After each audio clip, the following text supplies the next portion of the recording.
Legendinis krepšinio klubas Žalgiris išgyvena sunkius laikus. Praėjusią savaitę Žalgirio žaidėjai dėl nesumokėtų algų atsisakė vykti į rungtynes, buvo areštuota dalis klubo turto. Į sunkią finansinę padėtį patekusiam garsiausiam šalies klubui nusprendė padėti Lietuvos persitvarkymo sąjūdžio iniciatyvinės grupės klubas. Klubo pirmininkas Zigmas Vaišvila ir Žalgirio vadovai susitiko aptarti problemas ir ieškoti būdų, kaip padėti išsaugoti legendinę komandą. Šis susitikimas įkvėpė optimizmo komandos kapitonui Pauliui Jankūnui, kuris pritarė sąjūdžio klubo siekiui sutelkti Lietuvą bendram tikslui – išsaugoti Žalgirį.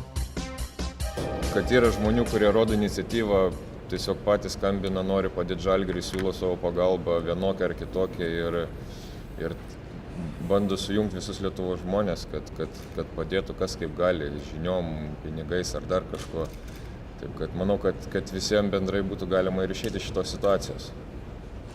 Aišku, ne per vieną dieną, ne per dvi, bet sujungus pastangas, manau, kad tikrai turėtų būti viskas gerai. Minimalus uždavinys tai yra leisti Žalgiriui normaliai baigti sezoną, kad nebūtų skaudžių juridinių pasekmių, licenzijų klausimų ir pasitikėjimo. Kaip supratome, kolektyvas, žaidėjai yra nusiteikę tikrai geranoriškai, juos suprasti mes galime dėl susidariusios situacijos. Klubas pradėjo pirmus žingsnius, bet manau, sutiks ir kolega, kad reikia tas pastangas vienyti ir jungti. Kalbėdamas spaudos konferencijoje, sąjūdžio klubo pirmininkas Zigmas Vaišvila priminė, kad Žalgirio vardas yra neatsiejama Lietuvos valstybės istorijos dalis. Žalgirio vardas tai yra ir Kauno, ir visos Lietuvos klausimas. Ir kas, bet jau mes gyvenę ir tarybinėje santvarkoje puikiai atsimename, ką tai reiškia mums Žalgirio vardas. Ir tiesiog labai gaila, kad tenka spręsti tokius klausimus. Ir manau, kad nesuklysiu pasakęs, kad tai yra mūsų visų klausimas.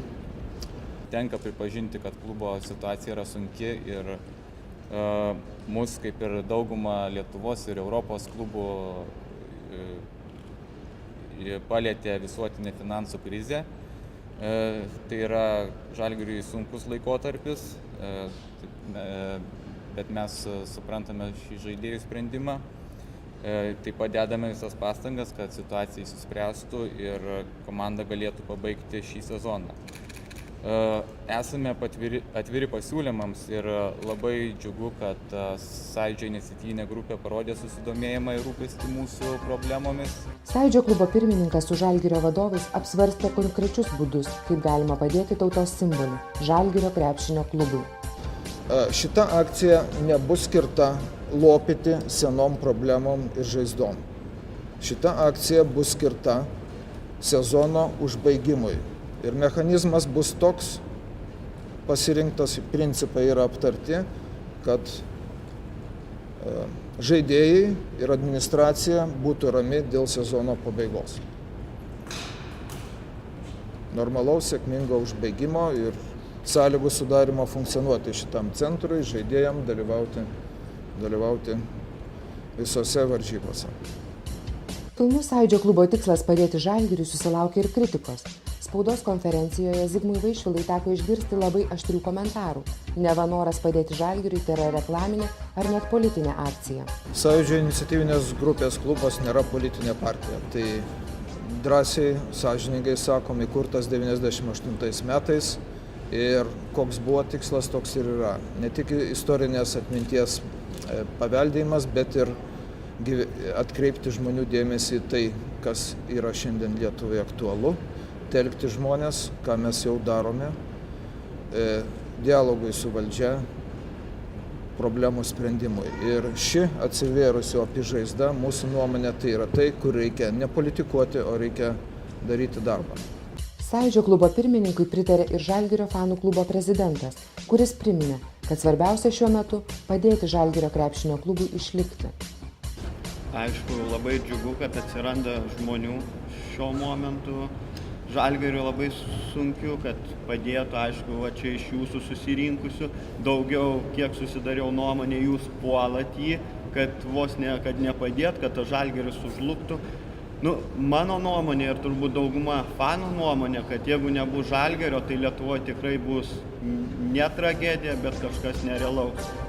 Nes vis tiek, Žalgiris reikalingas Lietuvai. Žalgiris, ne tik nuo Žalgirio mūšio laikų asocijuojasi su Lietuva. Visi atsiminam rungtynės su Centriniu armijos sporto klubu, visi žinom, kas tai buvo. Ir Žalgiris ir Lietuva tai yra neatskiriamos sąvokos. Mes neturim moralinės teisės leisti taip likimo valiai. Mes neanalizuojam šiuo momentu praeities klaidų, galimų klaidų. Tai yra faktas ir situacija, kurią reikia spręsti. Lietuvos persitvarkymo sąjūdžio inicijuota pagalbos akcija Žalgiriui neliko be atgarsio. Ta pati penktadienį buvo paskelbta džiugi žinia. Žalgirio generaliniu rėmėju tapo Respublikos leidinių grupė. Jis skyrė 3 milijonus litų paramos, kurios dalis Žalgiriui pervesta jau penktadienį. Šią savaitę startuos ir Sąjūdžio klubo inicijuota akcija, kurios metu kiekvienas galės paremti Žalgirio klubą. Pasitikslinsime skaičius ir manom, kad bus paskelbta bendra vieša akcija ir labai prašysime žmonių dėmesio. Ir tai bus artimiausių dienų. Reikia spręsti vieną kitą technologinį klausimą, principinį klausimą. Skaičiai yra žinomi, kurie yra reikalingi sezonui pabaigti, o kitas etapas jau yra kitas etapas turėti laiko Žalgiriui ramiai pasiruošti kitam sezonui. Čia yra mūsų Lietuvos garbės klausimas.